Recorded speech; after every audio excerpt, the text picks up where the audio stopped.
Hello अस्सलाम वालेकुम dear students. आज हम स्टार्ट करेंगे अपना मिसिंग कुछ सेक्शन था, कुछ कंपोनेंट था 5.2 का जो लास्ट लेक्चर में रह गया था। उसको हम कंप्लीट कर लेते हैं आज।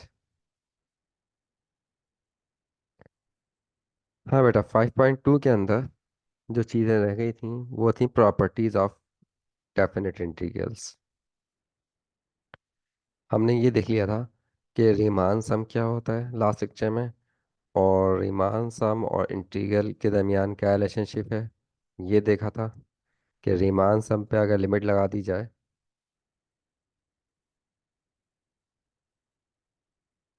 रीमान सम क्या होता है वो हमने देखा था कि एन क्या था ये, कि i is equal to 1 to n f of x i delta x, ये था रीमान सम। इस पे अगर हम ये इसको हम आर एन से डिनोट कर सकते हैं, राइट सम भी कह सकते हैं इनसे। ठीक। और फिर हमने देखा था कि राइट सम पे अगर लिमिट लगा दिया है, एन अप्रोचेस टू इन्फिनिटी, तो ये बन जाता है integral from A to B F of x D X. ये हमने देखा था। ठीक है। और फिर इसको कंप्यूट करने के तरीके देखे थे। मिडिल सम क्या होता है ये भी देखा था हमने।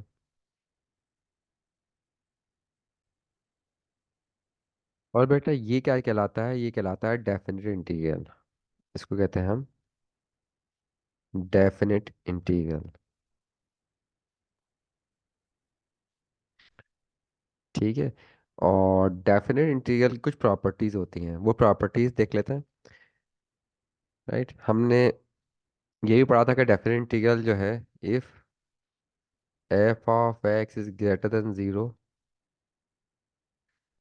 Greater than equal to zero for all X lies between A and B, then definite integral of f of x dx is equals to area। ठीक है। Area between, area under the F, area under F of X. ठीक है, area under F of X from A to B. ये भी हमने देख लिया था कि ये अगर एफ ऑफ एक्स पॉजिटिव होगा तो जो है इसका इंटीग्रल जो है वो किसके एरिया के बराबर होता है। ये एक प्रॉपर्टी, हम छोटी सी प्रॉपर्टी देखी थी, इसको बाद में हम मज़ीद एक्सटेंड भी करेंगे। अच्छा, इसके अलावा कुछ और प्रॉपर्टी भी होती हैं कि अगर फॉर एग्जांपल हम ये इंटीग्रल निकाल रहे हैं, हाँ, बी से ए तक। ठीक है। तो और ए से बी तक इंटीग्रल निकाला जाए सेम फंक्शन का, तो इन दोनों में क्या फ़र्क होता है बेटा, सिर्फ नेगेटिव साइन का फ़र्क होता है। ठीक है। इसका मतलब ये हुआ, ऑब्वियस सी बात है, कि अगर आपके पास ये पॉइंट ए है और ये पॉइंट बी है, ये फंक्शन दिया हुआ है आपको, तो पॉइंट ए से बी तक एरिया निकालेंगे हम, ए से बी तक का एरिया, तो जाहिर सी बात है ये तो पॉजिटिव होगा एरिया, क्योंकि एरिया सॉरी इंटीग्रल की बात करते हैं, ए से बी तक इसका इंटीग्रल निकालें तो पॉजिटिव एरिया आएगा। लेकिन अगर हम इसी फंक्शन के अंदर बी को पहले कर दें, मतलब बी से ए तक का एरिया निकालना है, तो उसमें होगा क्या कि एरी की जो ये बेस है, पहले क्या था, बी माइनस ए यूज होता हम इसकी लेंथ निकालने के लिए, तो एरिया पॉजिटिव निकलता। अब इसके अंदर बी से ए तक एरिया निकालना है, मतलब यहाँ से यहाँ पे चल रहा है रिवर्स, तो इसके अंदर बेस की लेंथ ऑटोमेटिकली आपके पास नेगेटिव कंप्यूट हो जाएगी, तो इसका एरिया नेगेटिव आएगा। मीन्स कि ये इंटीग्रल की वैल्यू नेगेटिव होगी। ठीक है। इन दोनों इंटीग्रल के अंदर, बी से ए तक इंटीग्रल हो या ए से बी तक इंटीग्रल हो, दोनों के अंदर क्या होता है, सिर्फ नेगेटिव साइन का फर्क होता है। Getting it. और अगर हम ए से ए तक इंटीग्रेट करेंगे जवाब क्या आएगा बेटा? ज़ीरो आएगा। जाहिर सी बात है, एक पॉइंट अपर लिमिट भी वही है, लोअर लिमिट भी वही है। तो इस सूरत में आपके पास इसका इंटीग्रल ज़ीरो आ जाएगा। तो ये सिंपल सी बात है कि ये दोनों प्रॉपर्टी बहुत सिंपल सी हैं। यहाँ पे इसका प्रूफ भी दिया हुआ है। डेल्टा एक्स जो कंप्यूट होगा वो बी माइनस ए अपॉन एन हो जाएगा। दूसरे वाले केस में ए माइनस बी अपॉन एन हो जाएगा। इसके केस में, इन दोनों ही केस में तो नेगेटिव साइन का एक फ़र्क आ जाएगा। ठीक है। तो बहुत सिंपल सा इसका प्रूफ है। You can easily see this. अच्छा, उसके बाद जो है प्रॉपर्टीज़ ऑफ, कुछ और प्रॉपर्टीज़ भी हैं। वो ये कि एक कांस्टेंट फंक्शन जो होता है, अगर फंक्शन कांस्टेंट है थ्रू आउट, हाइट इसकी सी है थ्रू आउट, ठीक है। अब ए से बी तक का आपके से इंटीग्रेट करना है सी को। तो जाहिर सी बात है, ये थ्रू आउट कॉन्स्टेंट्स का मतलब है कि फंक्शन लाइन जो है इसके ऊपर है। ठीक है। अब इसका एरिया कैसे निकालोगे आप? बहुत सिंपल सी बात है, सी इंटू बी माइनस ए, यही तो इसका एरिया होगा। ठीक है। तो यही इसकी प्रॉपर्टी भी हो गई कि कांस्टेंट नंबर का एरिया आपको निकालना हो, इंटीग्रेट करना हो ए से बी तक, तो सिंपली सी इंटू बी माइनस ए हो जाता है।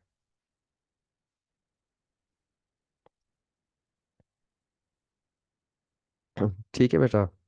तो इस तरह से हम इसका इंटीग्रल निकाल सकते हैं। अच्छा, और ये दो फंक्शन अगर ऐड हो रहे हैं इस पर इंटीग्रल ए से बी तक, तो वो अलग अलग दोनों पर डिस्ट्रीब्यूट हो जाएगा। अच्छा, अगर कोई कांस्टेंट नंबर मल्टीप्लाई हो रहा है एफ से, तो समेशन भी की भी प्रॉपर्टी ऐसी होती है, इंटीग्रल की प्रॉपर्टी ऐसी होती है कि सी जो है ना, कांस्टेंट जो है वो बाहर आ जाता है और सिर्फ फंक्शन इंटीग्रेट होगा।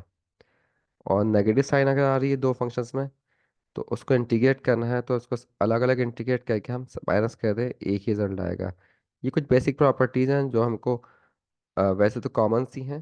अ, ठीक है। ये प्रॉपर्टी आपको देखिएगा, सी के कांस्टेंट फंक्शन पे किस तरह इंटीग्रेट करना है, just area of the rectangle बन जाएगा ये, सी इंटू बी माइनस ए। अच्छा, अब ये प्रॉपर्टी भी होती है बेटा कि अगर हम ए से सी तक इंटीग्रेट करना है, लेट्स सपोज, सॉरी, ए से लेकर बी तक इंटीग्रेट करना है, ठीक है, पूरा इंटीग्रेट करना चाह रहे हैं आप, तो इसके एक तरीका ये हो सकता है कि ए से सी तक इंटीग्रेट कर रहे हैं, किसी भी वजह से, हम कोई भी वजह हो सकती है उसकी, ठीक है ना, इंटीग्रेशन में कोई इशू आ रहा है, कोई प्रॉब्लम हो रही है, लेकिन ये प्रॉपर्टी मौजूद है जो लाजमी नहीं कि आप यूज़ करें, अगर ज़रूरत हो तो आप यूज़ कर सकते हैं, कि ए से बी तक डायरेक्टली इंटीग्रेट करना है, तो इसके बजाय हम ये भी कर सकते हैं, जैसे ए से लेकर ए सी तक इंटीग्रेट करें और सी से लेकर बी तक इंटीग्रेट करें। तो ए से सी तक इंटीग्रेट करें और सी से बी तक इंटीग्रेट करें। इनको अलग अलग इंटीग्रेट करने के बजाय चाहे तो आप एक साथ भी इंटीग्रेट कर सकते हैं और चाहे तो आप अलग अलग इंटीग्रेट करें सेम फंक्शन को, रिजल्ट हमेशा सेम आता है। और इंटरेस्टिंग बात यह है कि सी जो है वो जरूरी नहीं कि ए और बी के दरमियान का पॉइंट हो, ए और बी के बाहर भी पॉइंट हो सकता है। लेट्स सपोज आपके पास ये एक्स एक्सिस है, ठीक है, ये वाई एक्सिस है, और ये ए है, ये बी है, और सी बाहर दिया हुआ है इसके। ठीक है। तो इसमें भी ये प्रॉपर्टी होल्ड करेगी, मीन्स कि ए से सी तक इंटीग्रेट करें आप पूरा, उसे प्लस कर दें सी से बी तक का इंटीग्रल, तो आपको ए से लेकर बी तक का इंटीग्रल मिलेगा। इसमें भी ये प्रॉपर्टी होल्ड करती है। ठीक है। इसका मतलब ए से बी तक इंटीग्रेट करें एफ ऑफ एक्स को, डी एक्स प्लस, अच्छा बी से सी नहीं, सी से ए से बी तक इंटीग्रेट किया है। अच्छा अच्छा, सॉरी, इसमें एक वो है कि इसमें सी जो पॉइंट है बाहर है, तो फार्मूला तो यही रहेगा ना, ए से लेकर सी तक इंटीग्रेट करें, सी से लेकर बी तक इंटीग्रेट करें F of x D x. तो जवाब में आपके पास रिजल्ट क्या आएगा? ए से लेकर बी तक f of x D x. मतलब ये प्रॉपर्टी इस्तेमाल करते वक्त ये चेक करना आपको ज़रूरी नहीं कि सी जो है ए और बी के दरमियान में आ रहा हो, इसकी अपर लिमिट और इसकी लोअर लिमिट सेम आ रही है, तो आप क्या कर सकते हैं, इसको ओमिट कर सकते हैं, खाली ए से लेकर बी तक इंटीग्रेट अप्लाई कर दें।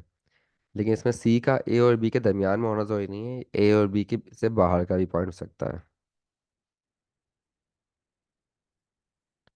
ठीक है, अब इसकी एग्जांपल देखो ये। अब इस क्वेश्चन के अंदर आपको 0 से लेकर 10 तक का इंटीग्रल की वैल्यू पता है 17, और 0 से लेकर 8 तक की वैल्यू भी पता है 12। अब 8 से 10 का पूछा गया है, तो इसका मतलब ये हुआ फंक्शन सेम है, फंक्शन अननोन है हमारे, हम फंक्शन की वैल्यू नहीं पता। ठीक है, उसकी नोटेशन से पता लगेगा सेम ही है। तो इसका मतलब हमको प्रॉपर्टी पता है बेटा कि 0 से लेकर 8 तक f(x) dx प्लस 8 से लेकर 10 तक f(x) dx बराबर होता है, आपको पता है 0 से लेकर 10 f(x) dx। वही प्रॉपर्टी लगाई है ना हमने, 0 से 8, 8 से 10, इनका सम क्या होगा 0 से लेकर 10 तक f(x)। अब इसकी वैल्यू कितनी है बेटा 12, 8 से 10 पता करना है, और 0 से लेकर 10 की वैल्यू कितनी है 17। यहाँ से आपको वैल्यू निकल सकती है इसकी, 8 से लेकर 10 f(x) dx is equals to 12 हो जाएगा, माइनस हो गया तो 5 आ जाएगा। इसकी वैल्यू आ गई 5, तो ये इसका आंसर आ गया। तो इस तरह आसानी से हम कर सकते हैं। इसके बाद कुछ और प्रॉपर्टीज भी हैं कि अगर फंक्शन f(x) ग्रेटर देन 0 है पूरे इंटरवल के अंदर, तो इसका इंटीग्रल भी क्या होगा, ग्रेटर देन और इक्वल टू 0 होगा। वही बात है कि इसका फंक्शन अगर ग्रेटर देन इक्वल टू 0 तो इंटीग्रल भी ग्रेटर देन इक्वल टू 0 आएगा। मतलब इसमें नेगेटिव साइन नहीं आएगी कहीं भी, क्योंकि एरिया के बराबर होता है ना, ऑब्वियसली आपको पता है। अच्छा, एरिया नेगेटिव नहीं होता। और यहाँ पे आपके पास f(x) और अगर ग्रेटर देन g(x) है, तो इसके इंटीग्रल्स भी जो है ज़्यादा होंगे। अगर फंक्शन जो है g(x) से हमेशा ऊपर की तरफ आ रहा है, तो इसके इंटीग्रल की वैल्यू भी क्या होगी, ज़्यादा होगी दूसरे फंक्शन से। और इसके बाद तीसरी प्रॉपर्टी क्या है, सिंपल सी प्रॉपर्टी है कि f(x) अगर m, स्मॉल m और कैपिटल M के दरमियान लाई करता है, मीन्स कि आपके पास जो फंक्शन है,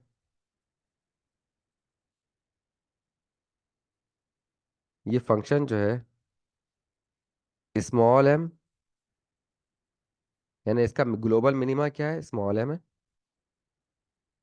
ठीक, और ग्लोबल मैक्सिमा जो है वो क्या है, कैपिटल M है।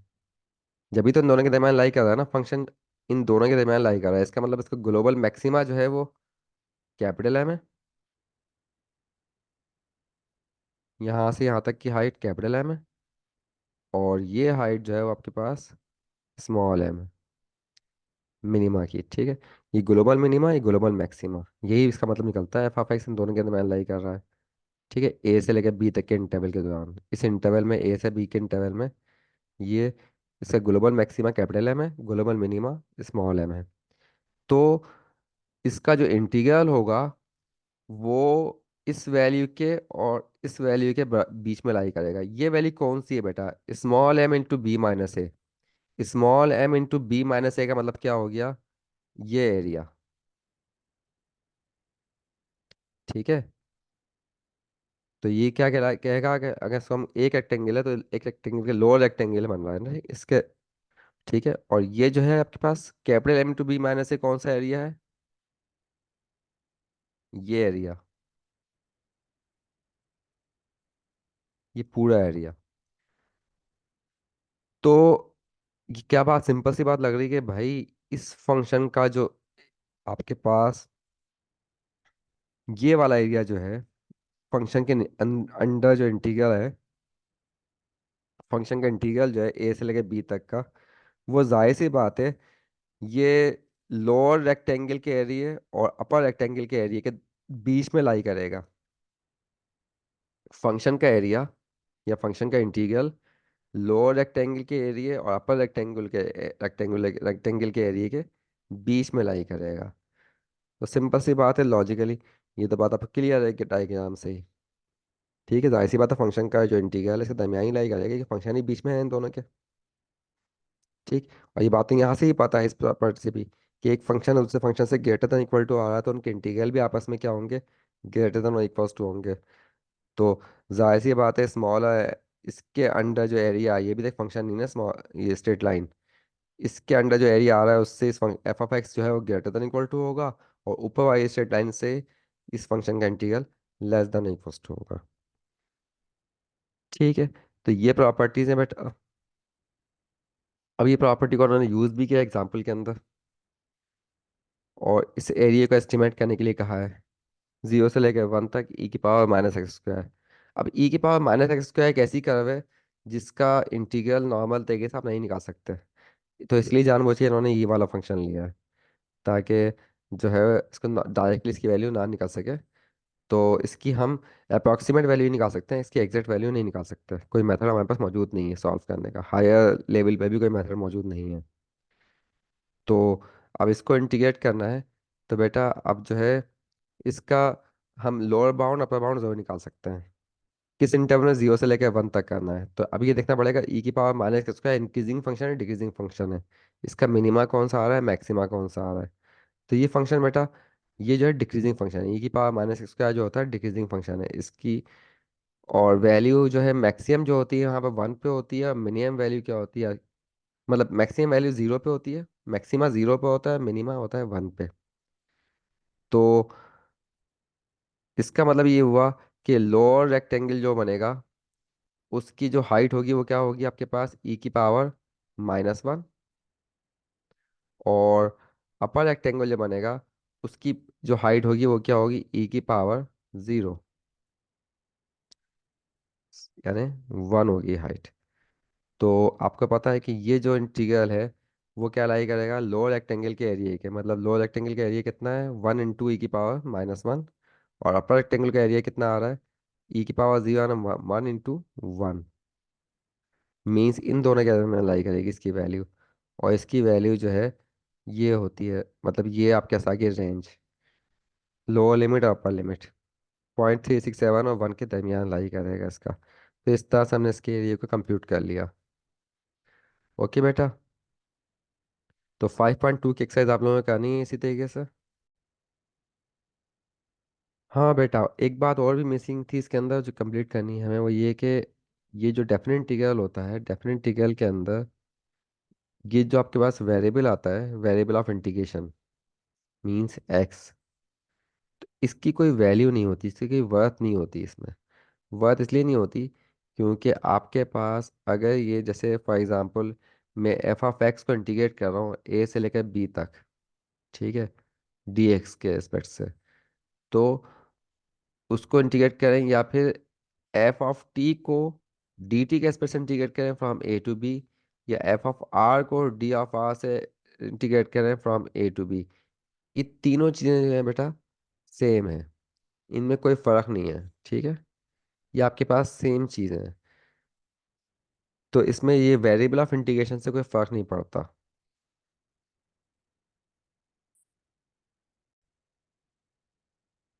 हाँ बेटा, आप 5.3 स्टार्ट करते हैं। 5.3 के अंदर जो टॉपिक है वो क्या है बेटा, सबसे इम्पोर्टेंट टॉपिक है कैलकुलस का, फंडामेंटल थ्योरम ऑफ कैलकुलस। अब फंडामेंटल थ्योरम ऑफ कैलकुलस के बेसिकली दो कंपोनेंट्स हैं, ठीक है।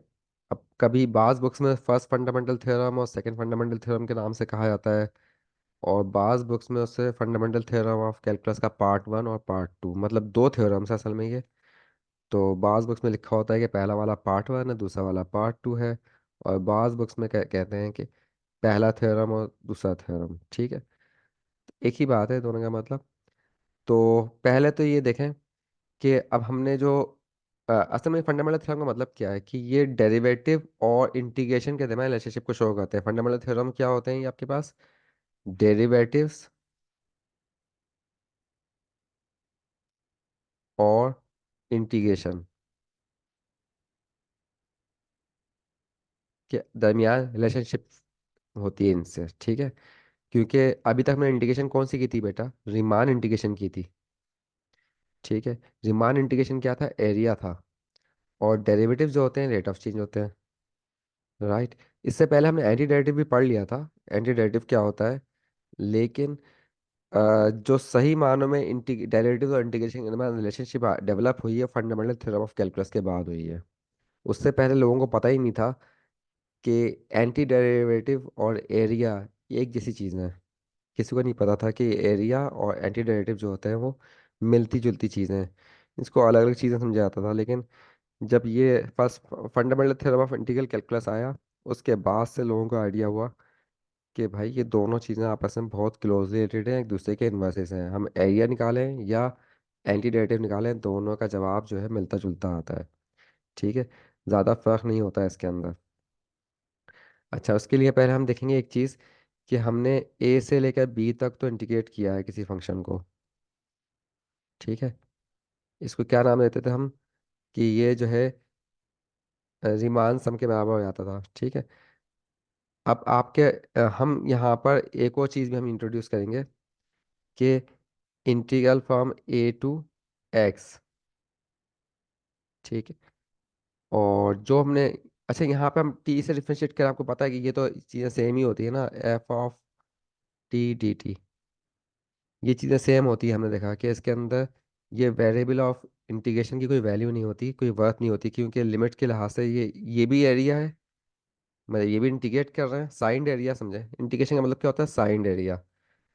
ठीक है, और नॉर्मल एरिया की बात करेंगे तो अनसाइंड होगा, एब्सोल्यूट वैल्यू। तो ये भी साइंड एरिया है, मतलब साइन को कंसिडर के बाद एरिया निकलता है ना, जो नेगेटिव एरिया भी होता है इसमें पॉजिटिव एरियाज भी होते हैं। और ये भी साइंड एरिया, एक ही चीज़ आएगी। ठीक है, लेकिन अगर हम ये लिखा है ए से लेकर एक्स तक, और ये f of T D T, तो ये क्या चीज़ होती है। इसका मतलब ये है कि हम इसमें भी इंटीग्रेट कर रहे हैं, मतलब इसमें भी हम एरिया की जैसी कोई चीज़ निकाल रहे हैं, साइंड एरिया निकाल रहे हैं। देखो, इंटीग्रेशन के जब यूज़ करता हूँ ना वर्ड, एक बात याद रखिए। अब फंक्शन दिया हुआ है, अब इनमें ए से लेकर बी तक इंटीग्रेट कर रहा हूँ बेटा, तो इंटीग्रेशन में एरिया तो निकलता है। जब इंटीग्रेशन की बात करते हैं ए से लेकर बी तक, एफ ऑफ टी या F of x D x, हम इंटीग्रेशन की बात कर रहे हैं, तो इसका मतलब ये भी एरिया ही है। लेकिन ये एरिया कौन सा है बेटा, साइंड एरिया। मतलब साइंड एरिया का मतलब ये है कि ये एरिया पॉजिटिव और ये एरिया नेगेटिव, तो इनकी सब्ट्रैक्शन के बाद ये ऑब्टेन होगा। तो ये, इसको मैं साइंड एरिया भी कह सकता हूँ। ठीक है, और अगर हम सिर्फ एरिया की बात करते हैं, सिंपल, इसका मतलब क्या होता है, एब्सोलूट एरिया होता है। मीन्स के नेगेटिव एरिया को हमें पॉजिटिव में कन्वर्ट करके फिर इन दोनों को ऐड करना पड़ेगा, तब जाके ये एरिया कंप्लीट होगा। ये एरिया असल एरिया होता है, रियल एरिया यही है, जो कि नेगेटिव और पॉजिटिव के साइन को कंसिडर करके हम इनको ऐड करते हैं हमेशा। इसमें इसमें हमेशा ये निकालते हैं, एब्सोलूट वैल्यू निकालते हैं। तो ये क्या होता है, ए से लेकर बी तक absolute of f of x D x, इसमें एब्सोलूट साइन लेनी पड़ती है, तो ये एरिया निकलता है। ये क्या होता है, अनसाइंड होता है। और साइन एरिया में क्या होता है कि नेगेटिव पॉजिटिव साइन जो है वो कंसिडर होती हैं, तो उनको सब्ट्रैक्ट करना पड़ेगा। तो ये एक्चुअल एरिया नहीं निकलता, ये जो है ना नेगेटिव एरिया सब्ट्रैक्ट होने के बाद निकलता है। एनीवे, तो यहाँ जो ये फंक्शन दिया हुआ है ए से लेके एक्स तक, इसका मतलब क्या हुआ, ये एफ के अंडर एरिया तो हम कंप्यूट कर रहे हैं, मतलब इंटीग्रेट तो कर रहे हैं, लेकिन इंटीग्रेट करते वक्त अपर लिमिट जो है वो खुद एक वेरिएबल है। इसकी अपर लिमिट फिक्स नहीं है, अपर लिमिट वेरिएबल है। इसका मतलब ये हुआ कि जो भी फंक्शन दिया हुआ था ये, उस फंक्शन का लोअर लिमिट तो फिक्स है, लेकिन अपर लिमिट जो है ना वो एक्स है। वो चेंज हो सकता है, वैल्यू आगे मूव कर सकती है और पीछे ही मूव कर सकती है, वेरिएबल है जो हमें उसकी वैल्यू हम बाद में पुट करेंगे। ठीक है, ये आपके पास फंक्शन है F of T, Y equals to F of T, ये टी एक्सिस है। ठीक, और ये कौन सा है, वाई एक्सिस है। हम इसमें एक्स के लिहाज से इंटीग्रेट कर रहे हैं, लेकिन एक्स खुद फिक्स नहीं है, वो एक्स आगे पीछे हो सकता है। जब एक्स की वैल्यू हम बाद में प्लेस करेंगे, तो जो भी वैल्यू रखेंगे उसके लिहाज से इसका एरिया निकल जाएगा, मतलब इंटीग्रल हो जाएगा। ठीक, इसका मतलब यह हुआ, ये कोई चीज़ कांस्टेंट नंबर नहीं है, ये खुद फंक्शन हुआ। किसका फंक्शन हुआ, एक दूसरा फंक्शन हुआ। तो ये चीज़ जो है ये क्या होती है आपके पास, जिसमें अपर लिमिट वेरिएबल है। इसके एग्जांपल देख लेते हैं, एग्जांपल क्या हो सकती है बेटा। जैसे अगर फॉर एग्जांपल फंक्शन दिया हुआ है 2 से लेकर एक्स तक। ठीक है, और यहाँ पे आप फंक्शन दे दिया मैंने आपको सी डी एक्स। अब सी को इंटीग्रेट करना है 2 से लेकर एक्स तक। अच्छा, सी की जगह मैं कोई नंबर भी ले सकता हूँ, कोई नंबर लिख दूँ। 4। 4 को इंटीग्रेट करना है 2 से लेकर एक्स तक। आपको फार्मूला पता है ना? हमें ये चीज़ पता है कि integral of c d x a से लेकर बी तक किसके बराबर होता है? C into b minus a, ये हमने पढ़ा था पिछले लेक्चर में। तो यहाँ पे क्या बन जाएगा बेटा? 4 इंटू एक्स माइनस 2। क्या आ गया आपके पास? 4x minus 8। तो ये क्या चीज़ आई है? ये फंक्शन आया ना एक दूसरा, और उसको कह सकते हैं हम जी ऑफ एक्स। एक नया फंक्शन आ गया एक्स का, अपर लिमिट का फंक्शन आ गया। इसमें एक्स की जो भी वैल्यू पुट करूंगा उसके लिहाज से आपको इंटीग्रल कंप्यूट हो जाएगा। एक्स की वैल्यू 1 भी आ सकता हूँ, उसमें बाद में 2 भी आ सकता हूँ, 3 भी आ सकता हूँ। तो यही बात बोली जा रही है कि एक इंटीग्रल के अंदर अगर लोअर लिमिट फिक्स कर दें लेकिन अपर लिमिट को वेरिएबल रख दें, तो ये आपके पास चीज़ जो है ये फंक्शन ऑफ एक्स होती है। मतलब जो भी इसका आंसर आएगा तो कोई इसमें टी का नामो निशान नहीं है। इंटीग्रेट करने के बाद टी इसमें मौजूद नहीं रहेगा, सिर्फ अपर लिमिट आ जाएगी। जहाँ जहाँ टी होगा उसकी जगह अपर लिमिट आ जाएगी। तो यहाँ पे आपके पास 4 था, तो ये आपके पास मतलब ये अगर टी का फंक्शन अगर होता तो इसमें टी का फंक्शन है ही नहीं, लेकिन टी का कोफिशिएंट 0 अज्यूम कर लें तो वो टी यहाँ से ख़त्म हो जाता है। मतलब जो भी वेरिएबल होगा वो सीएगा आप। तो ये आपके पास फंक्शन ऑफ एक्स होता है, ठीक है। तो ये चीज़ हमने नोट कर ली। अब आपके पास ये पहला जो थ्योरम है, जिसको कि हम इन्होंने क्या कहा है, पार्ट 1 कहा है, fundamental theorem of calculus part 1। ये क्या कहता है? ये कहता है बेटा कि डेरिवेटिव ऑफ, इसको आसान अल्फाज में चीज़ तो उन्होंने यही डिफाइन की जो मैं आपको डिफाइन करने वाला हूँ, लेकिन थोड़ा सा जो है ना मुश्किल तरीके डिफाइन किया है, मैं उसको आसान तरीके से कर देता हूँ। ए से लेकर एक्स तक f of T D T, ये किसके बराबर होता है बेटा? ये बराबर होता है एफ ऑफ एक्स के। ये है, ठीक है बेटा। इसका मतलब ये निकलता है कि आपके पास कोई इंटीग्रल दिया हुआ है, उसका कोई भी वेरिएबल हो, लोअर लिमिट कुछ भी हो, अपर लिमिट अगर एक्स दी हुई है, उसका आप डेरिवेटिव लोगे बाहर, तो जवाब में क्या आएगा आपके पास? एफ ऑफ एक्स आएगा। एफ ऑफ एक्स आएगा, ठीक है। एग्जाम्पल देखो, इंटीग्रल दिया हुआ आपको। पिछली एग्जाम्पल ले लेते हैं, जो एग्जाम्पल हमने पिछली कंसिडर की थी ना, 4 को इंटीग्रेट किया था। 4 का ये वाली एग्जाम्पल ले लेते हैं। 2 से लेकर 4, 2 से लेकर एक्स तक 4 dx। इसको अगर हम डिफरेंशिएट करेंगे तो जवाब क्या आना चाहिए? इसका जवाब आना चाहिए, जो भी इसका फंक्शन था वही आ जाएगा 4। ये 4 आना चाहिए इसका जवाब, ठीक है। आप करके देख लो, चलें करके देखते हैं सर। ये क्या आ जाएगा आपके पास? d/dx of left hand side compute करते हैं इसकी। ये क्या हो जाएगा? 4 × x - 2, ठीक है बेटा। dx = 4, ये 4 के बारे में प्रूफ करना है ना। और ये क्या बन जाएगा? d/dx of 4x - 8। अच्छा, dx तो नहीं बचेगा इसके अंदर, जस्ट ए मिनट, ये थोड़ी सी मिस्टेक हो गई है, dx नहीं होगा ना, ठीक है। = 4। हाँ भाई, क्या है आपके पास?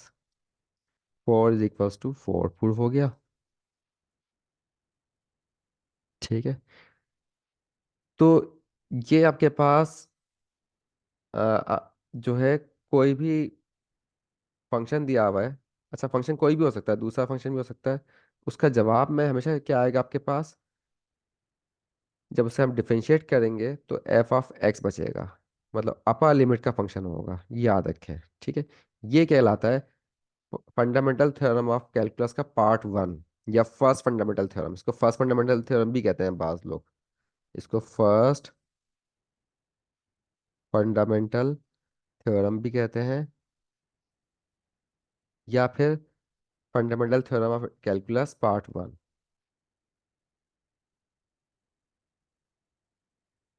थ्योरम ऑफ कैलकुलस, कैलकुलस भी लगा लें इसका ना, कैलकुलस, या फंडामेंटल थ्योरम ऑफ कैलकुलस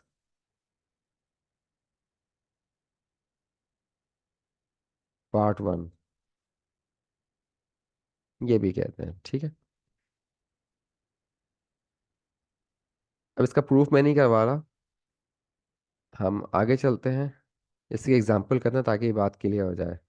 अब इसमें क्वेश्चन में क्या बोला है कि फंक्शन दिया हुआ है आपके पास, फंक्शन कौन सा दिया हुआ है, g of x is equals to integral of zero से लेकर एक्स तक under root one plus T square D t. इसको डिफरेंशिएट करना है, इसका डेरिवेटिव फाइंड करना है, डेरिवेटिव निकालो इसका, D over D x of G of x is equals to D over D x of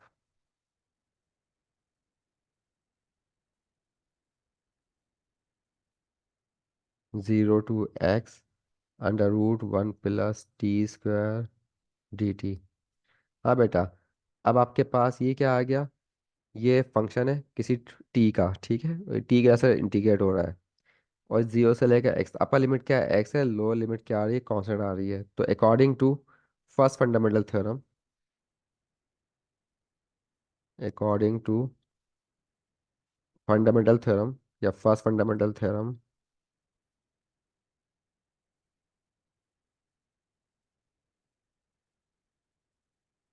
क्या बन जाएगा आपके पास ये, अंडर, ये किस में कन्वर्ट हो जाएगा, एफ ऑफ एक्स में। इसका जवाब क्या आएगा आपके पास, under root one plus x square d over D x of g. ठीक है, ये क्या चीज़ है आपके पास हियर, असल में यहाँ पे दिया क्या है, एफ ऑफ टी दिया हुआ है, ठीक है। एफ ऑफ टी कितना दिया हुआ है आपको,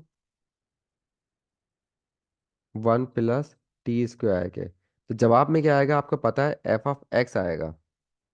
फंडामेंटल थ्योरम क्या बोलता है कि जीरो से लेकर एक्स तक एफ ऑफ टी का इंटीग्रल बड़ा, इसका डेरिवेटिव बराबर होता है एक्स के लिहाज से, मतलब ये मैच करना चाहिए इसके लिमिट के लिहाज से, अपर लिमिट का से डिफरेंशिएट करेंगे, ठीक है ना, अपर लिमिट का से डेरिवेटिव निकालेंगे, तो ये बराबर होता है एफ ऑफ एक्स के, ये है।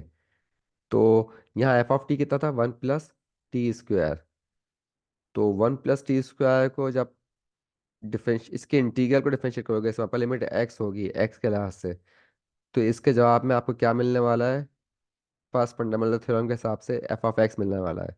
इसका मतलब ये हुआ कि क्या इसका आएगा, वन प्लस एक्स स्क्वायर आएगा। अगर ये आपके पास टी स्क्वायर है यहाँ पर अंडर रूट के अंदर जीरो से लेकर एक्स तक वन अपॉन डी एक्स, तो ये बराबर हो जाएगा वन प्लस एक्स स्क्वायर का, तो ये आंसर आ गया। क्लियर बेटा, समझ में आ रही बात।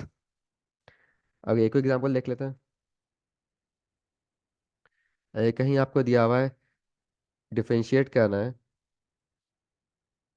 टी के लिहाज से, अपर लिमिट क्या है टी है, और लोअर लिमिट जो है थ्री है, और यहाँ पे दिया हुआ है फंक्शन एक्स की power four plus three x D x. तो क्या जवाब लिखोगे बेटा इसके अंदर आप, क्या पहले इंटीग्रेट करने बैठ जाओगे। एक तरीका तो ये कि आपने पढ़ा हुआ है ना इंटीग्रेशन पहले की, चाहो तो यूज़ कर सकते हो जिन बच्चों को आती है इंटीग्रेशन, लेकिन हमने तो नहीं पढ़ी है अभी इंटीग्रेशन करने का तरीका, ठीक है। तो हमें एंटी डेरिवेटिव जरूर पढ़ा है लेकिन डेफिनेट इंटीग्रेशन नहीं पढ़ी है। तो इसको हम डायरेक्टली करेंगे फंडामेंटल थ्योरम से। आखिर में ये फंक्शन था एफ ऑफ एक्स का, ठीक है, अपर लिमिट क्या है टी है, और टी के लास्ट से डिफरेंशिएट कर रहे हैं, तो अब जवाब में क्या लिखोगे आप, ये क्या है आपके पास एफ ऑफ एक्स, तो जवाब में क्या आने वाला है, ये एफ ऑफ टी आने वाला है, ठीक है। तो एफ ऑफ टी का मतलब क्या है, चाहो तो मैं यूँ लिख देता हूँ, जवाब में क्या आएगा इसके अंदर, एफ ऑफ टी आएगा। तो ये इसका एफ ऑफ टी निकालो कितना होगा, टी की power four plus three T, बस ये इसका आंसर आ गया बेटा, कितना आसान है। Fundamental theorem of integral calculus पहला, ठीक है। और कोई भी फंक्शन आपको दे दिया है डब्ल्यू के लिहाज से, फोर से लेकर डब्ल्यू तक, माइनस फोर से लेकर डब्ल्यू तक, और यहाँ पे दिया हुआ है साइन WT, सॉरी W+1 इसका रूट DW, और W, सॉरी यहाँ पे W नहीं, कुछ और ले लेते हैं ना। यहाँ पे आप इसको x ले लो, DX। अब ये साइन के ऊपर रूट लगा हुआ है, +1 भी हो रहा है, ठीक है। और इसको इंटीग्रेट करके डिफरेंशिएट करना है। तो हम क्या, इंटीग्रेट करने की ज़रूरत नहीं है सच हमें। हम क्या करेंगे इसके अंदर, डायरेक्टली फंडामेंटल थ्योरम लगा देंगे। फंडामेंटल थ्योरम के साथ क्या क्या जवाब आना चाहिए इसका बेटा, साइन W+1, ये जवाब आना चाहिए। जहाँ एक्स आ रहा है उसके क्या प्लस कर दोगे, W प्लस कर देंगे। इंटीग्रेशन और डिफरेंशिएशन आपस में कैंसिल हो जाएंगे। तो इससे बात पता चली कि डेरिवेटिव और इंटीग्रेशन जो है आपस में क्या है, रिलेट करती हैं, ठीक है। तो ये है आपके पास फर्स्ट फंडामेंटल थ्योरम। अच्छा, ये चीज़ जो होती है ना, इस चीज़ खैर छोड़ें, तो हम ये अभी हमें देख लिया कि फर्स्ट फंडामेंटल थ्योरम क्या है, इसको यूज़ करना सीख लिया। अब ये एग्जांपल देखो। इस एग्जांपल में क्या है बेटा, आपको डिफरेंशिएट करना है 1 से लेकर x⁴ तक sec t dt, इसको इंटीग्रेट करना है। अब यहाँ पे ये x क्या से डिफरेंशिएट करना है, लेकिन यहाँ पे फंक्शन क्या दिया हुआ है बेटा, पावर के अंदर x⁴ दी हुई है। और डिफरेंशिएट आप किस क्लास से कर रहे हो, एक्स क्लास से कर रहे हो। अगर ये भी x⁴ क्लास से डिफरेंशिएट करते तो हो जाता। तो अब मैं ये क्या करना चाहिए, सोचो जरा तुम लोग। इसमें वही चीज लग रही है बेटा, जो चेन रूल। चेन रूल याद है, चेन रूल में यही होता था ना, कि अगर डिफरेंशिएट करते वक्त यहाँ पे कुछ और वेरिएबल हो, यहाँ कुछ और वेरिएबल हो, तो हम क्या करते थे, ठीक, बिल्कुल वैसे ही करना पड़ेगा। जैसे फॉर एग्जांपल, एग्जांपल मैं और देता हूँ आपको। लेट सपोज मैं टी क्लास से डिफरेंशिएट करना है, और ये फंक्शन दिया हुआ है यहाँ पर 2 से लेकर x तक, और यहाँ पे दिया हुआ है साइन y dy। अब बेटा कैसे करोगे ऐसे डिफरेंशिएट। अब ऊपर फंक्शन जो है, ये जो आपके पास अपर लिमिट क्या है, x के लिहाज से, और डिफरेंशिएट करना है t के लिहाज से। तो कैसे करें, इस वेरिएबल की वैल्यू नहीं होती, y की कोई वर्थ नहीं होती ना, ये बेकार चीज़ है, मतलब ये तो इंटीग्रेट करते वक्त ही खत्म हो जाता है, इसलिए। तो इसमें ये वाला वेरिएबल आपको चेक करना है, ठीक है, x, और डिफरेंशिएट किस क्लास से कर रहे हो, t क्लास से कर रहे हो। तो क्या करोगे, इसको चेन रूल लगाओगे। इसको किस क्लास से डिफरेंशिएट करेंगे हम, डिफरेंशिएट करेंगे हम x के लिहाज से, जिसका ये फंक्शन है खुद, into derivative of what, T को एक्स को डिफरेंशिएट कर देंगे किसके लिहाज से, टी के लिहाज से। चेन रूल लगा दिया हमने, d/dx और dx/dt। हमने इस चीज को डिफरेंशिएट किया एक्स के लिहाज से, जिसका ये फंक्शन था। आपको पता है ये फंक्शन एक्स का है, ये बातों को पता है ना। ये पूरी चीज जो है, ये एक्स का फंक्शन है। जब इंटीग्रेट कर देंगे तो एक्स का फंक्शन बन जाएगा, जहां जहां वाई है उसकी जगह क्या आ जाएगा, एक्स आ जाएगा। और टी कैसे डिफरेंशिएट करना है, तो हम इसको क्या करें, एक्स से इंटीग्रेट कर, डिफरेंशिएट करें, और फिर एक्स को टी के लिहाज से, बिल्कुल चेन रूल की तरह हमने इसे इम्पोज कर दिया। और ये चीज़ किसके बराबर होगी बेटा, ये चीज़ क्या बनेगी आपको पता है, फर्स्ट फंडामेंटल थ्योरम के साइन एक्स इंटू dx/dt, ये आंसर आ जाएगा इसका।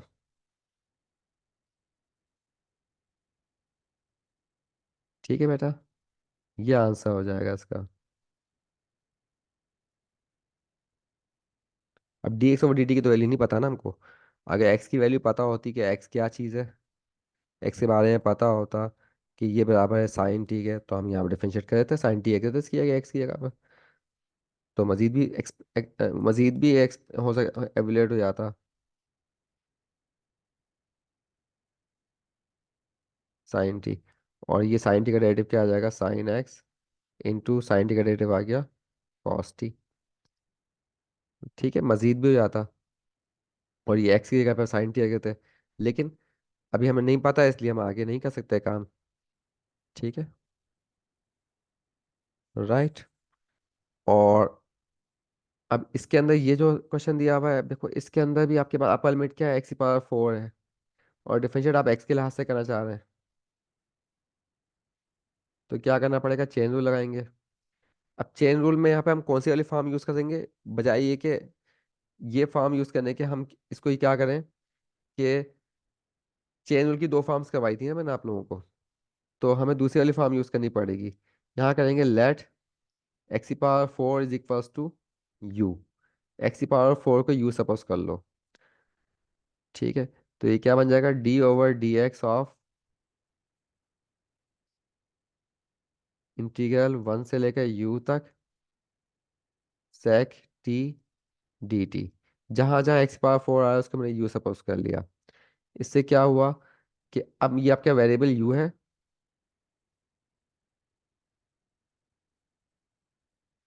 और इसको x के लाने से डिफरेंशिएट करें तो चेंज लग जाएगा। क्या करेंगे हम, इसको u के लाने से डिफरेंशिएट करेंगे,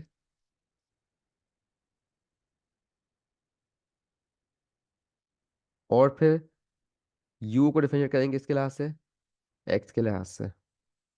हाँ भाई, ये चीज़ तो पता है ना किसके बराबर होगा, जो ये है वो क्या हो जाएगा, ये हो जाएगा sec u by using the first fundamental theorem. और du/dx, अब du/dx में u की वैल्यू कितनी है बेटा, u बराबर x⁴ के, तो यहाँ से du/dx की वैल्यू निकाल सकते हो। du/dx बराबर हो जाएगा किसके, 4x³ के। ये तो पता है ना डिफरेंशिएट करोगे तो यहाँ पे 4x³ रख दिया हमने, ठीक। तो ये आंसर आ गया 4x³ sec, और u की जगह क्या था, u किसके बराबर था बेटा, x⁴ के। तो ये आंसर आ गया इसका, ठीक है। इसका इंटीग्रल जो है इसके बराबर होगा 4x³ साइन sec x⁴ के। देखो ये आंसर इनका भी लिखा हुआ है, ठीक है बेटा। तो इस तरह से हम फर्स्ट फंडामेंटल थ्योरम यूज कर सकते हैं। अब आते हैं सेकंड फंडामेंटल थ्योरम पे। सेकंड फंडामेंटल थ्योरम क्या कहता है, यानी उसी फंडामेंटल थ्योरम का पार्ट 2। वो क्या कहता है बेटा, कि आपको इंटीग्रेट करना है फ्रॉम ए से लेकर बी तक f(x) dx को। तो ये बराबर होगा capital F(b) minus capital F(a)। अब ये कैपिटल F क्या चीज़ थी, याद होगा एंटी डेरिवेटिव हमने पढ़ा था ना। एंटी डेरिवेटिव में ये पढ़ा था ना कि if f dash of x,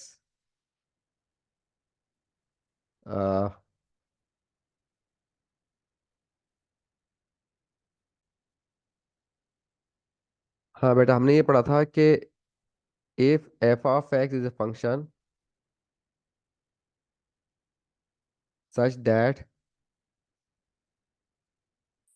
capital f(x) dash is equals to small f(x), then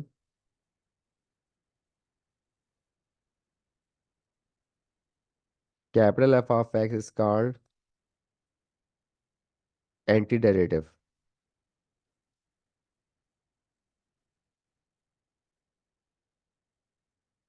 of f(x), ठीक है। मीन्स कि एंटीडेरिवेटिव हो जाता है। तो ये कैपिटल f(x) क्या है, एंटीडेरिवेटिव ऑफ f(x), मतलब कैपिटल F का डेरिवेटिव लेंगे तो आपके स्मॉल f आ जाएगा। तो एंटीडेरिवेटिव निकालने का तरीका हमने सीख भी लिया था वहां पर कि एंटीडेरिवेटिव हम कैसे निकालते हैं। तो यही इसके अंदर बता रहे हैं कि अगर इंटीग्रेट करना हो ए से बी तक आपको, तो आप क्या करें, एंटी डेरिवेटिव कंप्यूट करें किस पॉइंट पे, बी पे। अपर लिमिट है, पहले एंटी डेरिवेटिव निकालोगे, उसके बाद फिर लोअर लिमिट पे एंटी डेरिवेटिव निकालोगे, दोनों को माइनस कर दोगे, तो ये आपके पास बराबर हो जाएगा integral from A to B, ठीक है बेटा। ये एफ डैश है, ठीक है। तो ये प्रॉपर्टी है। तो ये है सेकंड फंडामेंटल प्रॉपर्टी, जिसकी यूज करते हुए हम आजकल इंटीग्रेट करते हैं। हम समेशन यूज नहीं करते, समेशन की टर्म रीमान सम यूज नहीं करते इंटीग्रेट करते वक्त, क्योंकि रीमान सम जो है कंप्यूट करना मुश्किल काम होता है।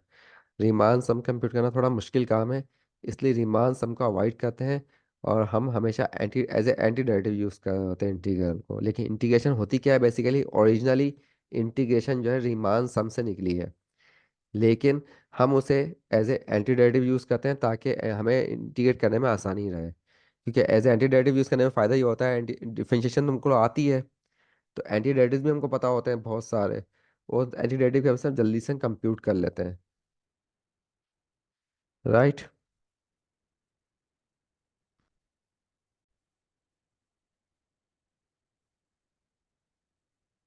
अच्छा बेटा, ये चीज जो आएगी ना आपके पास, f of b minus f of a, मतलब ये हमने किया सेकंड फंडामेंटल थ्योरम, क्या है कि ए से लेकर बी तक स्मॉल एफ ऑफ एक्स को आप इंटीग्रेट करोगे, तो जवाब में क्या आएगा कि anti derivative of upper limit minus anti derivative of lower limit, anti derivative eight of f of x at upper limit minus anti derivative of small F at lower limit.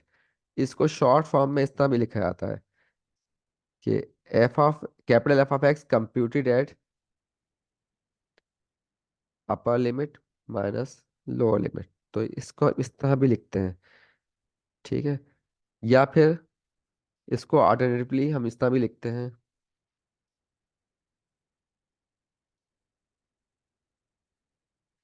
फिर यहाँ पे इसकी नोटेशन एक और भी होती है कि ब्रैकेट दोनों तरफ लगा दिया जाता है इसके। तीन तरीके होते हैं लिखने के इसके। तो डिपेंड करता है आपका, आप कौन सी चीज़ ज़्यादा बेहतर लगती है, आप मेथड यूज़ कर सकते हैं। और इन तीनों का मतलब क्या होता है? तीनों का मतलब होता है F of b minus f of a. मतलब ये है कि इस फंक्शन कैपिटल एफ के अंदर पहले आप अपर लिमिट पुट करोगे, माइनस फिर आप क्या पुट करोगे, लोअर लिमिट पुट करोगे। तीनों का मतलब एक ही होता है।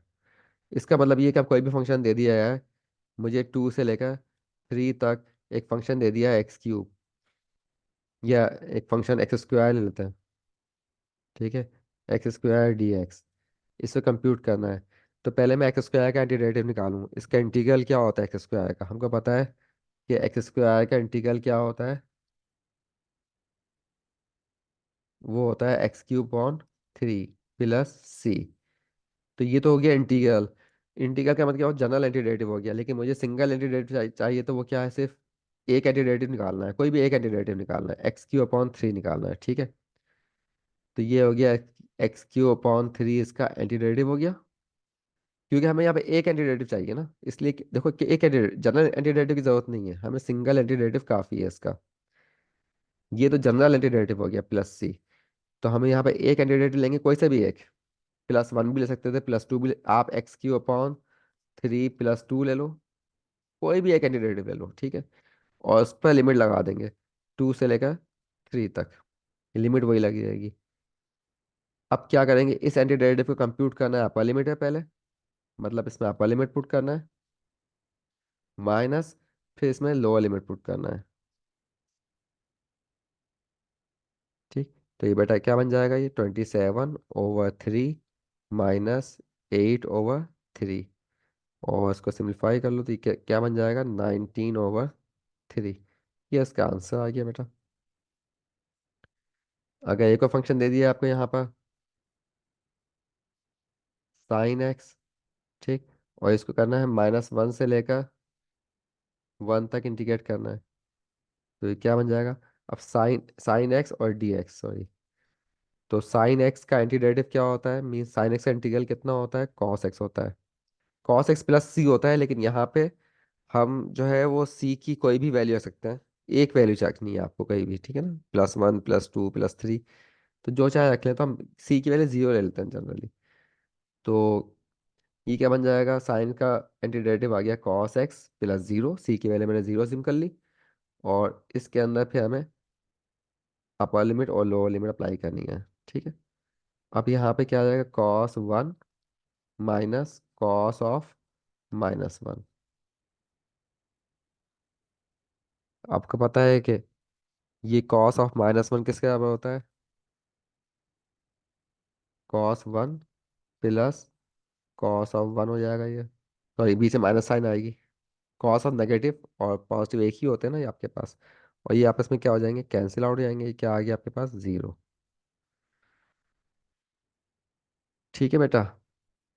तो इस तरह से आप इसके इंटीग्रल, हम डेफिनेट इंटीग्रल निकाल सकते हैं by using the second fundamental theorem, बड़ी आसानी के साथ। एंटीडेरिवेटिव तो ऑलरेडी हम पढ़ चुके हैं, उनमें से एक एंटीडेरिवेटिव यहाँ प्लेस करना है, और जनरली हम जीरो वाला, जिसमें कांस्टेंट ऑफ इंटीग्रेशन की वैल्यू 0 होती है, वो एंटीडेरिवेटिव हम रखते हैं। और उस पर अपर लिमिट और लोअर लिमिट लगाते हैं। ठीक है बेटा, समझ में आ गया होगा आप लोगों के। अब यहाँ पे फंक्शन दिया हुआ है, देखें e की पावर x, इसको इंटीग्रेट करना है 1 से लेकर 3 तक। तो ये किसके बराबर हो जाएगा बेटा, e की पावर x का एंटीडेरिवेटिव। e की पावर x का इंटीग्रल आपको पता है किसके बराबर होता है, e की पावर x प्लस c। तो हम e की पावर एक उसमें उठा लेते हैं, e की पावर x रख लेते हैं, और अपर लिमिट ये 3 रख दिया। अच्छा, अब ये क्या बन जाएगा आपके पास, अपर लिमिट पुट करो, e की पावर 3 माइनस e की पावर 1, ये इसका आंसर आ जाएगा। ठीक। तो देखो इसमें क्या क्या है, एक एंटीडेरिवेटिव चाहिए होता है, तो हम इसका मतलब क्या हुआ कि e की पावर x प्लस 7 भी ले सकते थे, e की पावर x प्लस c भी ले सकते थे। प्लस सी लेते तो c कैंसिल आउट हो जाता। अगर e की पावर x प्लस c लें और इसके ऊपर 1 से लेकर 3 तक लिमिट लगाएं, तो पहले आप 3 पुट करोगे तो e की पावर 3 प्लस c हो जाएगा, माइनस फिर 1 पुट करोगे तो e की पावर 1 प्लस c हो जाएगा। और यहाँ पे प्लस सी और माइनस सी कैंसिल हो जाएंगे, वही जवाब आएगा e की पावर 3 माइनस ई। सेम आंसर आएगा आपके पास। ठीक है बेटा। तो ये हमने देखा, ये नोटेशन देखो, दोनों नोटेशन वही यूज हुई हैं। अच्छा, अब ये क्या है, find area under the parabola. अभी आपके पास पैराबोला है y = x² और 0 से 1 तक, इसके अंडर एरिया निकालना है। अब एरिया निकालने के लिए कहा गया, इंटीग्रेट करने के लिए नहीं बोला गया है। तो आप चेक करो कि फंक्शन जो है थ्रू आउट 0 से लेकर 1 तक पॉजिटिव है या नहीं है, क्योंकि एरिया निकालने के लिए फंक्शन का पॉजिटिव होना जरूरी है जिस रेंज के अंदर आप इंटीग्रेट कर रहे हो। तो 0 से 1 तक या ये पॉजिटिव ही है, 0 पे ही पॉजिटिव, आपको पता है x² है ना, तो हमेशा पॉजिटिव ही होगा। इसका मतलब है कि इसका एरिया जो है वो बराबर होगा 0 से 1 तक, अगर इंटीग्रेट कर दें तब भी आपके पास एरिया आ सकता है आराम से, क्योंकि ये फंक्शन क्या है, थ्रू आउट पॉजिटिव है इस रेंज के अंदर। वही पॉजिटिव है तो x² का एंटीडेरिवेटिव निकालो। तो हमें पता है कि x² का एंटीडेरिवेटिव इंटीग्रल क्या, कितना होता है, x³ प्लस c। तो हम एक एंटीडेरिवेटिव उठा लेते हैं उसमें से, और 0 से लेकर 1 तक। अब जब 1 पुट करोगे तो ये आएगा 1/3 माइनस 0/3। कितना आ गया, 1/3 इसका एरिया आ गया। डेट्स ऑल, ये आंसर आ गया। ठीक। अच्छा, अब एक और फंक्शन दिया हुआ है, इंटीग्रल क्या है 3 से लेकर 6 तक, dx/x। अब बेटा इसको करना है तो ये इसमें इसमें इंटीग्रल फाइंड करने के लिए कहा गया है, एरिया नहीं निकालने के लिए कहा गया है, इंटीग्रल निकालने के लिए कहा गया है। तो अब इसमें क्या आ गया, 1/x का इंटीग्रल ले लो। आपको पता है 1/x का इंटीग्रल क्या होता है, ln mod of x plus c। ठीक है। तो आप क्या यूज़ करोगे इसके अंदर, ln mod ऑफ x, और इसके अंदर लोअर लिमिट 3 अपर लिमिट 6। इसका मतलब क्या हो गया, ln mod of 6 minus ln mod of 3। इसका मतलब क्या आ गया, ln 6 माइनस ln 3, क्यों मोड से फर्क नहीं पड़ेगा, नंबर ऑलरेडी वही है। और ये क्या है, ln 6 डिवाइड बाई ln, नहीं सॉरी, ये क्या बन जाएगा आपके पास, ln ऑफ 6 डिवाइड बाई 3। ये आ गया ln 2। ये आंसर आ गया इसका। ठीक है। अब यहाँ पे आपके पास find area under the cosine curve from 0 to b। 0 से लेकर ये तक, ये सिंपल बात है, 0 से लेकर b तक, तो ये पॉजिटिव एरिया से इंटीग्रेट कर देंगे आराम से, तो ये एरिया आ जाएगा इसका। ठीक है। ये सिंपल सी बात है, इसके अंदर वही तरीका है, इसके अंदर इंटीग्रेट कर दिया। अब ये फंक्शन देखो। अच्छा, अब ये जो है आपके पास, आपने हमेशा पढ़ा होगा कि ये जो है सेकंड फंडामेंटल थ्योरम हमेशा लगाए थे बगैर आंखें बंद किए आप हमेशा जो है ना, कोई भी दिया हुआ फंक्शन दिया हुआ है, कैसे इंडिकेट करोगे बेटा इसको। इन्होंने इंडिकेट करके दिखाया है। इन्होंने क्या किया, 1/x² था, तो 1/x² का एंटीडेरिवेटिव क्या होगा बेटा, वो होता है x⁻⁻⁻⁻⁻, यही होता है ना। कैसे इंडिकेट करोगे, इंटीग्रल ऑफ 1/x²dx। क्या आता है एक्स, ये e⁻x⁻⁻2 dx हो जाएगा, और ये x⁻−1/−1 प्लस c, यही होता है ना। तो उन्होंने वो x⁻−1/−1 रखा और -1 से 3 तक इंटीग्रेट कर दिया, और फिर इसके बाद इसका जवाब निकालिए -4/3। अब बताओ इसके अंदर उन्होंने पूछा है what's wrong with the following calculation, इस कैलकुलेशन में गलती क्या है। ये बड़ा इंटरेस्टिंग सवाल है। ठीक है। एग्जाम में आप तैयार रहिएगा इस तरह के सवालों के लिए। इसमें एक मिस्टेक हुई है, इसमें क्या मिस्टेक हुई है बताओ सोच के अब तुम लोग, इसमें क्या मिस्टेक है इस कैलकुलेशन में? बजाय तो आपको सही लग रही है, अगर आपको ये और ए लेवल में सवाल आया हो तो आप यही आंसर लिखते, क्योंकि इंडिकेशन आप लोग पढ़ते आ रहे हैं, पढ़ी हुई है आपने इंडिकेशन। लेकिन ये इसमें मिस्टेक हुई है, गलत आंसर है। ये आंसर क्या है आपके पास, सही नहीं है, ये आंसर गलत है। ये आंसर सही नहीं है, चले एक हटा दें, ये सही आंसर नहीं है। अब क्यों सही नहीं है? देखो ये क्या फंक्शन है बेटा, ये इवन फंक्शन है। इवन फंक्शन का मतलब क्या हुआ कि इसका आंसर हमेशा पॉजिटिव ही आना है, चाहे एक्स की वैल्यू नेगेटिव रखो या पॉजिटिव। इवन मतलब स्क्वायर लगा हुआ है ना, तो इसका आंसर हमेशा पॉजिटिव ही आएगा। इसमें एक्स की वैल्यू नेगेटिव रखूंगा या पॉजिटिव रखूंगा, ये पॉजिटिव ही आएगा, थ्रू आउट पॉजिटिव है। एफ ऑफ एक्स क्या है? Through out positive. लेकिन जवाब क्या आ रहा है? नेगेटिव। आपको पता है कि अगर एफ ऑफ एक्स पॉजिटिव हो, if F of x positive, तो integral of f of x जो होता है वो भी क्या होता है, हमेशा पॉजिटिव होता है। ऊपर थ्योरम पढ़ा था ना प्रॉपर्टी के अंदर, 5.1 के अंदर प्रॉपर्टी पढ़ी थी कि एफ ऑफ एक्स अगर पॉजिटिव है तो उसका इंटीग्रल जो होता है वो भी क्या होता है, पॉजिटिव ही होता है। अगर अगर एक्स ए से लेके बी के दरमियान है और एफ ऑफ एक्स भी इसके दरमियान पॉजिटिव आ रहा है, तो इसका इंटीग्रल भी क्या आएगा, पॉजिटिव होगा। लेकिन यहाँ पे क्या हुआ है, जवाब तो नेगेटिव आ गया, तो इंटीग्रल नेगेटिव आ रहा है। फंक्शन क्या है, थ्रू आउट पॉजिटिव, -1 से 1 तक ये थ्रू आउट पॉजिटिव है, और जवाब क्या आ रहा है इसका, नेगेटिव आ रहा है। इसका मतलब इंटीग्रेशन की प्रॉपर्टी फेल हो गई यहाँ पे, डेफिनेट इंटीग्रल की प्रॉपर्टी फेल हो गई। क्यों फेल हुई है, क्या वजह है?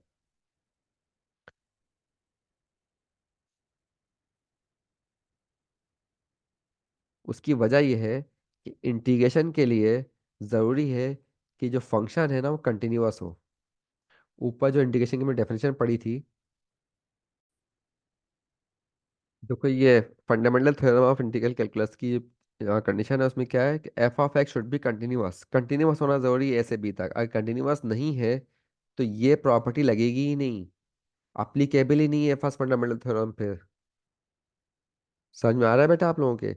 ये प्रॉपर फंडामेंटल थ्योरम उसी वक्त लगाओगे ये वाला थ्योरम जब एफ क्या हो, कंटिन्यूअस हो।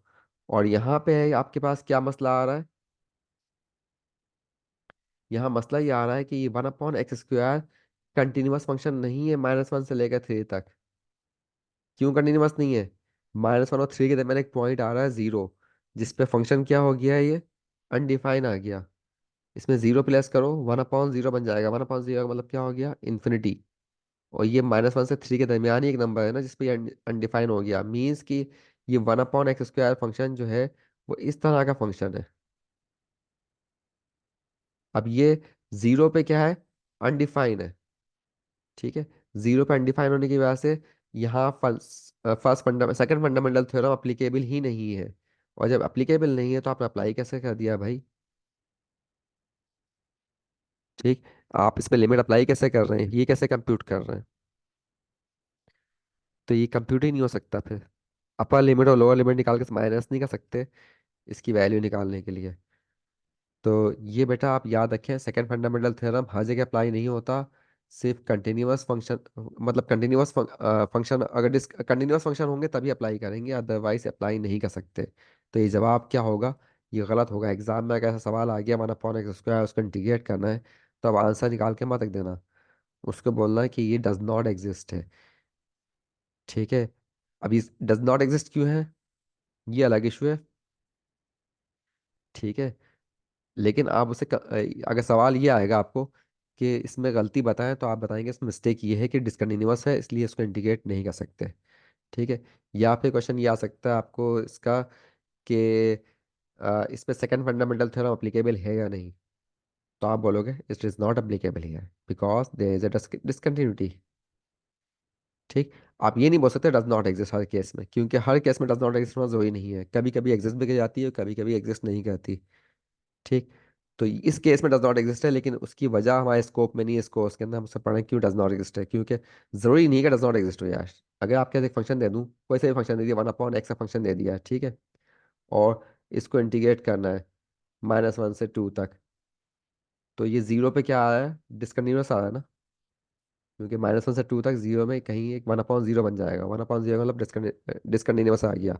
तो इस पे first fundamental theorem is not applicable इस केस में। फंक्शन का कंटिन्यूअस होना जरूरी है। तो अब इस केस में क्या, इसको इंटीग्रेट करने के लिए बोलेंगे बाय यूजिंग, तो यहाँ बोलेंगे आप first fundamental theorem is not applicable. First fundamental, sorry, second fundamental theorem. Second fundamental theorem या फंडामेंटल थ्योरम का पार्ट 2 इज नॉट अप्लीकेबल।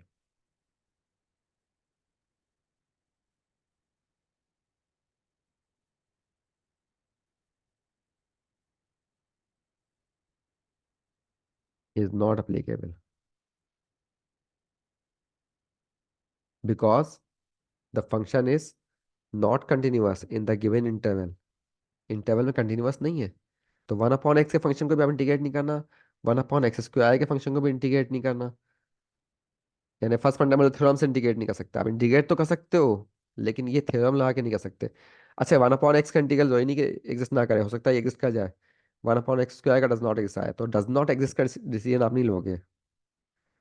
ठीक है, ये नहीं बोल देना डज नॉट एग्जिस्ट हो गया, थ्योरम अप्लीकेबल नहीं है। समझ में आ रहा है ना बेटा?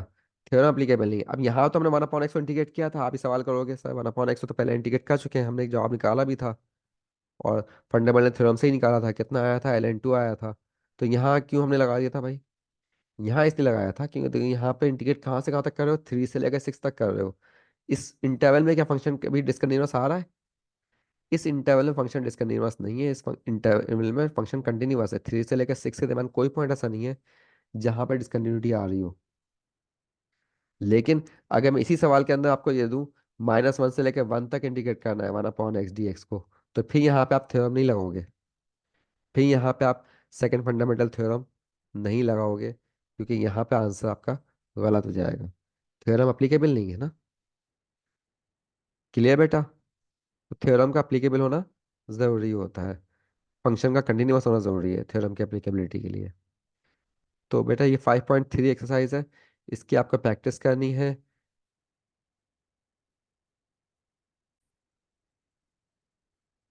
अच्छा बेटा, अब एक बड़ी इंपॉर्टेंट चीज़ है जो करनी है हमें, वो ये है कि आपको रीमान सम को इंटीग्रल की रिलेशनशिप क्या बताया कि ए से लेकर बी तक अगर इंटीग्रेट करना है f(x) dx, तो ये बराबर होता है किसके? ये मैंने पढ़ा था रीमान सम के limit n approaching to infinity. ठीक है। और ये क्या था यहाँ पर, summation i runs from 1 to n f(x i) delta xi, delta x, sorry, delta x, ये पढ़ा था। अब जरा मैं इसको थोड़ी सिंप्लीफिकेशन करता हूँ। देखो डेल्टा एक्स तो इस पे समेशन लगानी है। समेशन तो किस पे लगा हुआ है बेटा? आई पे लगा हुआ है। तो डेल्टा एक्स आराम से बाहर निकल सकता है इसमें से। N approaching to infinity delta X, और यहाँ पे का summation I runs from 1 to n f(x i). ठीक है बेटा। अब बेटा डेल्टा एक्स को, डेल्टा एक्स की वैल्यू क्या होती है आपको पता है ना? डेल्टा एक्स क्या बराबर होता है? डेल्टा एक्स बराबर होता है b-a/n। तो रख सकते हैं इसके अंदर b-a/n, और ये summation I is equals to 1 से लेकर n तक f(x i). अच्छा, एक्स आई क्या होता है बेटा?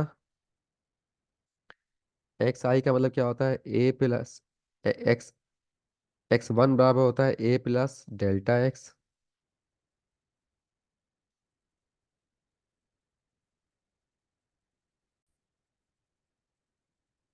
तो बेटा डेल्टा एक्स बराबर होता है b-a/n के, x1 बराबर होता है a+डेल्टा एक्स के, x2 बराबर होता है a+2 डेल्टा एक्स के। तो एक्स आई बराबर हो जाएगा a+i डेल्टा एक्स के। अगर मैं यहाँ प्लेस कर दूँ तो ये बन जाएगा a+i डेल्टा एक्स। एक्स आई की जगह मैंने एक्स आई की वैल्यू रख दी। ठीक है बेटा। तो ये आपके पास अब डेल्टा एक्स यहाँ भी आपके पास आ गया दोबारा से। तो हम यहाँ भी infinity b-a/n summation I runs from 1 to n और यहाँ पे F of A plus I, delta x क्या लिख देंगे, बी माइनस ए ओवर एन। ये इस तरह की चीज़ बन गई आपके पास, ठीक है। और अगर इसके अंदर ए जनरली क्या होता है बेटा, जनरली ए की वैल्यू कितनी गिवन होती है आपको, जीरो गिवन होती है ना, ठीक है, if A equal to zero, ठीक है। जनरली ए आपके पास जीरो होता है, या let a is equal to zero कर लें, ठीक। जब ए की वैल्यू जीरो रख दोगे तो क्या बन जाएगा आपके पास ये, limit n approaching to infinity, यहाँ आप क्या सकते थे, बी अपॉन एन आ गया, summation I is equal to one to n, और ये एफ ऑफ ए के जीरो रख दिया तो क्या बचेगा यहाँ पे, आई बी ओवर एन। ये आपके साथ आ गया, ठीक है। तो और ये किसके बराबर आया है बेटा, यहाँ पे ए की वैल्यू जीरो रख दो तो ये जीरो आ जाएगा, और अपर लिमिट क्या होगी इसके अंदर, बी एफ ऑफ एक्स। ये भी आपके पास एक रिलेशनशिप आई है। अब इसका फायदा क्या है, अब इसका फायदा यहाँ नजर आएगा इन क्वेश्चंस में। अब देखो यहाँ पर एक्सरसाइज के क्वेश्चन में आते हैं। एक्सरसाइज के अंदर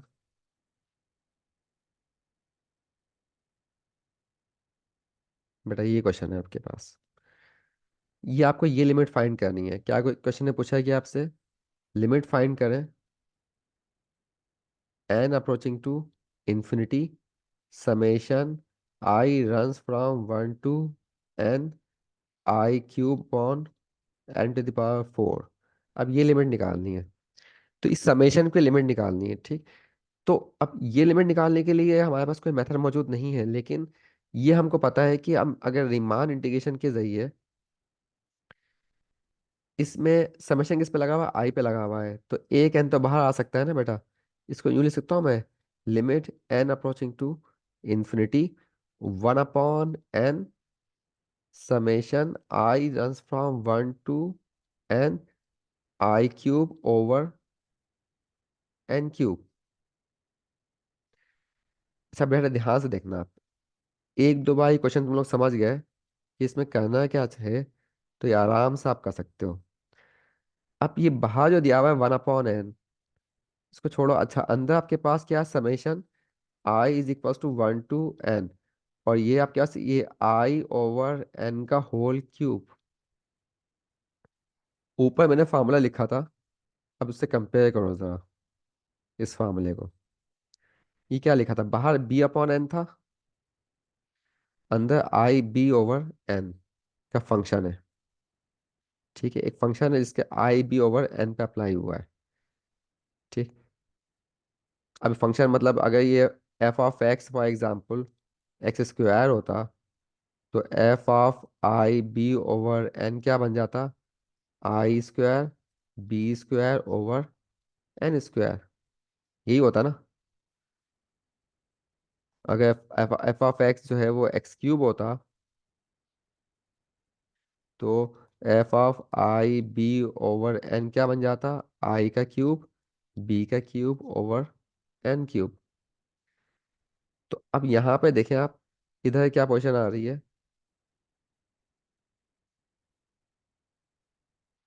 इधर आपके पास बी की वैल्यू वन है, बी की जगह वन आया हुआ है, ठीक है। वहाँ आप क्या जो लिखा था मैं यहाँ पे ले लेता हूँ, कॉपी कर लेता हूँ। वो क्या लिखा था हमने, कि limit n approaching to infinity b over n, summation I runs from one to n, i over n का whole cube, i b over n का होल क्यूब, ये था। और ये किसके बराबर था बेटा, ये था जीरो से लेकर बी तक f of x D x. अगर मैं इसके बी की वैल्यू वन रख दूं तो ये क्या आएगा, जीरो से लेकर वन तक f of x D x क्या बन बताओ, ये बन जाएगा limit n approaching to infinity one over n, summation I is equal to one to n, और यहाँ पे आ जाएगा आई ओवर एन का function, function of I over n. Cube नहीं था बेटा यहाँ पर, एक मिनट, ये फंक्शन दिया हुआ था, function of I over n. ये फार्मूला असल है जो बी को बैठा दिया, इस फार्मूले को देखा। अब यहाँ पे देखो इसमें क्या हुआ है, कंपेयर करो जरा। Limit n approaches to infinity, limit h, यहाँ पे 1/n, यहाँ भी 1/n। समेशन आई की वैल्यू 1 से लेकर एन तक, समेशन आई की वैल्यू 1 से एन तक। यहाँ पे क्या आ रहा है बेटा, function of I over n, यहाँ पे क्या लगेगा, आई ओवर एन का होल क्यूब। इसका मतलब क्या हुआ कि फंक्शन एफ क्या है, अगर मैं इसको कंपेयर करूँ तो f of I over n किसके बराबर आ गया, आई ओवर एन का होल क्यूब। इसका मतलब क्या हुआ, एफ एफ ऑफ एक्स इसके बराबर होगा एक्स क्यूब के, यही मतलब निकल रहा है ना इसका। F of I over n बराबर है आई ओवर एन का होल क्यूब, तो एफ ऑफ एक्स बराबर हो गया एक्स क्यूब के। तो एफ की वैल्यू क्या आ गई, एक्स क्यूब है इस केस के अंदर। तो ये साइड पूरी की पूरी इससे मैच कर रही है। इसका मतलब क्या हुआ कि इसकी जगह पे मैं रिप्लेस कर सकता हूँ इंटीग्रल ऑफ 0 से लेकर 1 तक। एफ ऑफ एक्स की जगह क्या रखूंगा मैं, x cube D x.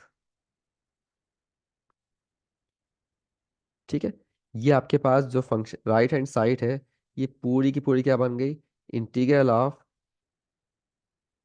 X cube from 0 to 1।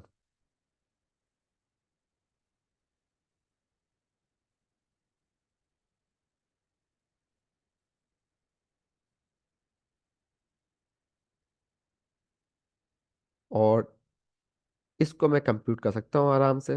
अब शुरू में आप लोगों को मुश्किल लग रहा होगा, मैं भी समझाता हूँ क्या है दोबारा से, ठीक है।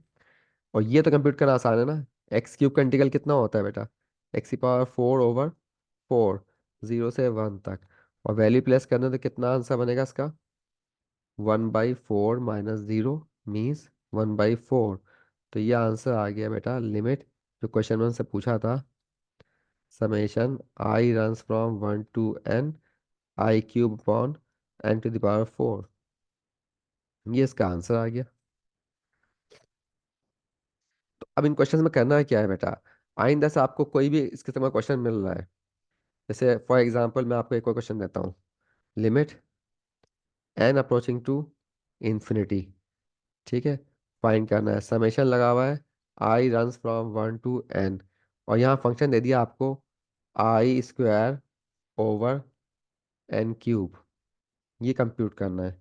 तो आप क्या करोगे बेटा, पहले एक एन को तो बाहर निकाल लो, limit n approaching to infinity 1/n, summation I runs from 1 to n, और अंदर क्या बचेगा, आई² over n², limit n approaching to infinity 1/n, summation I runs from 1 to n, इसको आई ओवर एन का होल स्क्वायर लिख सकते हैं। हाँ बेटा, अब ये आपके पास फंक्शन क्या है, आई ओवर एन का होल स्क्वायर, इसका मतलब है F of x, it implies that F of x क्या हो जाएगा, x² के। वहाँ क्या था, क्यूब था। तो जो भी आई ओवर एन की पावर होगी वो असल में फंक्शन का रिप्रेजेंट कर रहा होगा। तो एफ ऑफ एक्स की वैल्यू क्या आ गई, x² आ गई। तो इसका मतलब है कि ये पूरी साइन जो है किसके बराबर हो जाएगी, यहाँ लिख देंगे, बिकॉज चाहे तो रीजन लिख दें, as integral of 0 to 1 f of x D x बराबर होता है किसके, limit n approaching to infinity 1/n f of I over N. तो समेशन भी लगा होता है, सॉरी, इसमें समेशन भी होता है, summation I is equals to 1 to infinity F of I over N. तो अब यहाँ पे f क्या है, x², तो अब ये पूरा जो है इंटीग्रल बनेगा 0 से लेकर 1 तक, एफ ऑफ एक्स क्या है इस केस में, x² है डी एक्स। और ये इंटीग्रल हम कंप्यूट कर लेंगे। ये क्या हो जाएगा आपके पास, 1 x³ अपॉन 3, 0 से लेकर 1 तक, और ये कितना आ गया, 1/3। ये आंसर आ गया। तो बेटा इस लिमिट का आंसर 1/3 आ गया। इस तरह कंप्यूट करना है बच्चों। ये सवाल बड़ा मुश्किल सवाल होता है, लेकिन ये ट्रिक अगर आइडिया आपके पास होगा पहले से तो आप कर सकते हो। तो ये इंपॉर्टेंट क्वेश्चन है इस एग्ज़ाम के लिए। इसकी प्रैक्टिस करना कि रीमान सम्स की लिमिट को कंप्यूट करना है, तो उसको इस integral first fundamental theorem second fundamental theorem से कैसे आप इस्तेमाल कर सकते हो इसके अंदर, किस तरह यूज़ करोगे, ये है असल ट्रिक इसकी। तो अगर आपके पास आइडिया होगा तो आप कर सकते हैं। तो अब अगला क्वेश्चन देखो बेटा। अगले क्वेश्चन में क्या है, ये फंक्शन दिया हुआ है आपके पास, ये एक्सपेंडेड फॉर्म में है। ठीक है, अब इसको भी कर लेते हैं। इसकी को मिटा लेता हूँ, मैं इसकी जगह कर लेता हूँ।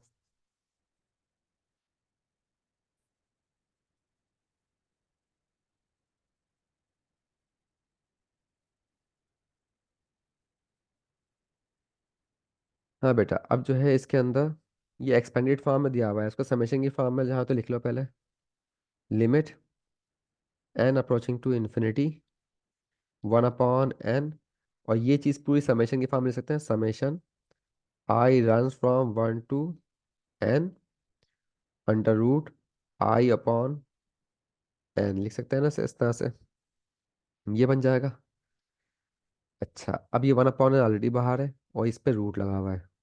तो फंक्शन क्या हुआ, इसका मतलब क्या निकला, f(x) here, f(x) equals to √x, i/n पे रूट लगा हुआ है, इसका मतलब f(x) क्या हो गया, √x हो गया। तो बेटा ये किसके बराबर हो जाएगा, 0 से लेकर 1 तक √x dx। ठीक है, ये कौन सा सम लगाया हमने, जो पहले मैंने पढ़ा था, रीमान सम की लिमिट जो होती है वो इंटीग्रल के बराबर होती है। चाहे तो कंडीशन लिख दें, बिकॉज, बिकॉज की सिंबल होती है बिकॉज इंटीग्रल ऑफ 0 से लेकर 1 तक f(x) dx बराबर होता है limit n approaching to infinity 1/n। और यहाँ पे क्या आ जाएगा आपके पास, summation n i equals to 1 to ∞। इसके बाद क्या आता है बेटा, f(i/n),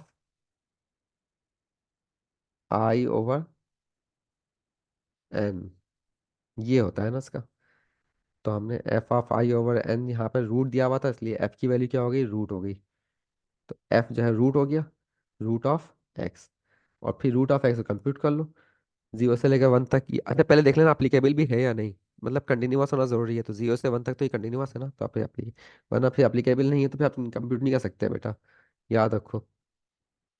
अच्छा, अब यहाँ पे क्या आ जाएगा, 0 से 1 तक तो ये आएगा x⁻½ है ना, x⁻³ ओवर 3/2।